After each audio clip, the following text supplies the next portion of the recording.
Hello everybody, Reed Coverdale here as usual. I just wanted to talk about the new direction this channel is going to be going in now that the election's over. I'm still going to talk about politics a little bit. I've actually tried to get in contact with Tulsi Gabbard, see if she'll come on after the inauguration and this whole cycle is over. That would be cool. I am going to have Ryan Dawson from the Anti-Neocon Report on pretty soon here. We're just trying to work out a date, and the rest of November is kind of crammed for me after this weekend, and he lives in Japan, so he's on the opposite schedule from me because it's pretty much nighttime over there when it's daytime over here. And then I'd like to maybe get Spike Cohen on again, talk to him about what went wrong this election season, just get his thoughts. But so there's still going to be political content, but I'm going to slowly start phasing it away from electoral politics and talk a little bit more about what I do for a living. Talk about travel a little bit more, talk about guns, which I know some of you who are subscribed to me would like to see that change, because that's probably why a lot of you are subscribed to me in the first place, because when that video of me bump firing that M1 Garand, which is what I'm doing, by the way, I did not modify that gun, I was just bump firing it. You don't need a bump stock to do that. I'll be, talking about that more. We're talking about backpacking. I'm an avid hiker. I haven't gotten out a ton lately because of my location change, but I am way into hiking. Actually, I'm wearing my AMC 4,000 footer shirt right now, which is from New Hampshire. There's the 4,000 footer club that you can be into if you have climbed all 48 of the 4,000 footers in New Hampshire like I have. I did it for my senior project in high school. So there'll be more stuff about that. I'll probably talk a little bit about religion and faith and beliefs beyond politics, because that's something I'm also very interested in, just like politics. So I'll probably have people on to talk about that. You guys have probably seen the trucking videos I've been putting up. I think that kind of gives a more interesting take on my opinions if I show what I'm doing during the day and then can talk about what's going on in life at the same time. I am very busy. I mean, you guys probably have put that together. I'm working like every day almost. I usually have at least one day off, but I do work like 50-60 hours a week usually.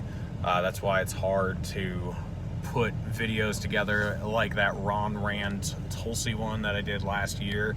That took me like a month to make that video, so it's kind of hard to string long videos together like that. It's way easier doing this, just doing it live and then letting it upload.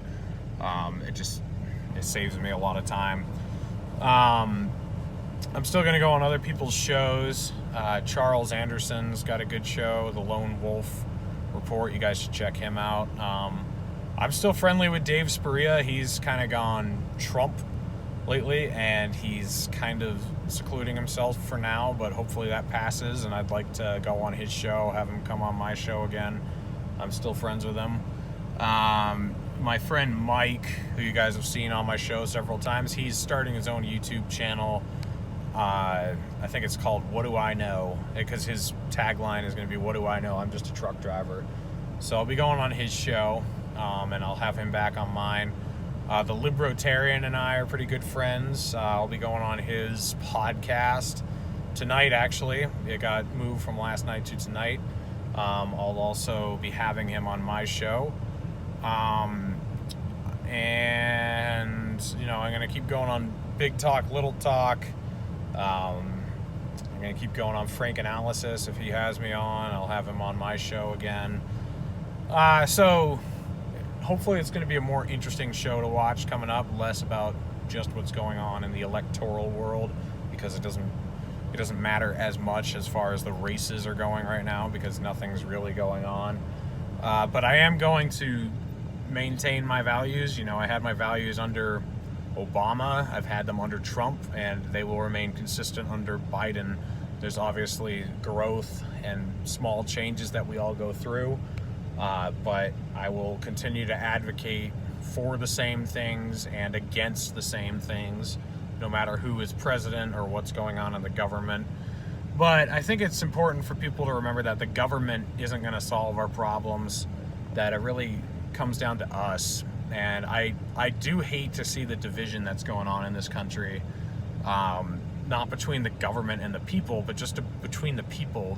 The division should be between the government and the people, but the government and the media are succeeding at dividing the people and getting us to hate each other instead of them. I mean, with everything that they have done to us this year, with the CARES Act, with telling us we can't have Thanksgiving dinner together, to, you know, continuing to sanction all these countries and spend our taxpayer dollars on more military interventions around the world. I mean, and we're angry at each other over political minutia. It's just dumb. Like, people need to realize who is causing the problems and who's going to fix them.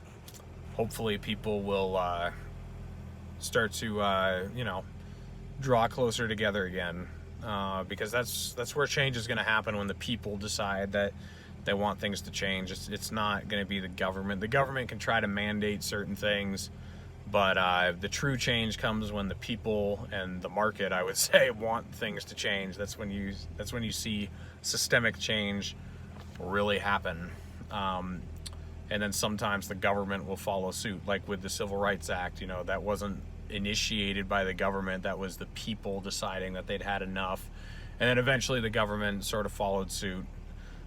So, you know, that's why you've probably noticed my new catchphrase is take care of each other, take care of yourselves, because I really believe in that. You know, that's libertarian. A lot of people think that libertarians are selfish. We're not, like, or at least I'm not.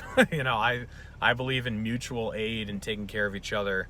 I don't think government programs are the best way to do that. I want to take care of my friends and family. I know what their needs are. The government is really bad at it. So I'm going to be advocating that people are generous with each other, taking care of themselves, taking care of each other, instead of continuously demanding new government programs to do that. I don't think that's really going to solve the problem. So I'll be talking about ways that I have been successful at saving money so that I can take care of myself and I can take care of other people. You know, I've taken care of a lot of friends and family throughout this crisis. I was unemployed from January till June, and I was working on my aunt and uncle's house. They were paying me some, which was helpful, but you know, that was sort of mutual aid. They gave me some money, you know, and if they had hired a carpenter, it would have been a lot more money than what they were paying me, but I would have had to pay a lot more money to stay somewhere for a few months than I did having to live with them and help them out. You know, those are the types of things we should be doing throughout times like this, is figuring out how we can help each other, how our skills can accommodate other people's needs. That's what capitalism is all about. You know, free market capitalism is, if I can do something that you need, you can compensate me, I can compensate you. A lot of people would think that sounds socialist, but that's really capitalist at its core. And you know, that's what we should be doing, is taking care of each other. So yeah, the political stuff will keep coming, but I'm slowly weaning away from that, as you guys have noticed. I'm going to try to do some cooler videos that maybe aren't live, where I'm loading and unloading stuff, or if I'm in a cool location. And like I said, you know, I only have my handgun out here with me in Utah. I'm going to ship some of my firearms from New Hampshire out here. Maybe I'll be doing some more gun videos. I'm also into mechanics, which, by the way, I haven't told you guys, they did find my truck a few weeks ago. My Toyota is back, and I'll be doing a video about that probably today. And I have 3 Toyota pickups right now. One I'm driving back to New Hampshire the end of next week for my dad. The other one I bought to replace my truck that I thought was stolen, but now my truck is back, so I'm gonna I'm actually in the truck that I'm going to be reselling. But I'll do a video about that soon. But yeah, stay tuned to the channel. Maybe I can get a wider audience. Maybe people will start leaving because they came for the political stuff or the gun stuff, but you know, whatever. I'm not going to be catering to what people want. This channel hasn't done that at all. I've just said what I think. I've had interesting people on. I've made the videos I've made, and it is where it is now. I'm thinking about doing Patreon maybe, because I have enough subscribers to monetize, and I'm coming up on enough hours to monetize too. But I am not sure that I want the monetary incentive behind this, because right now I have nothing guiding what I say other than what I believe, and I kind of like it that way. A lot of people I know who are relying on Patreon, they have to put out certain content. I don't really want to do that. I mean, this is more just for fun. I make plenty of money with what I do anyway. But yeah, this I'm gonna cut this video off now because it's getting kind of long. But as I have said in the past, take care of each other, take care of yourselves, and I'll catch you on the next live stream or the next video. Tune in to the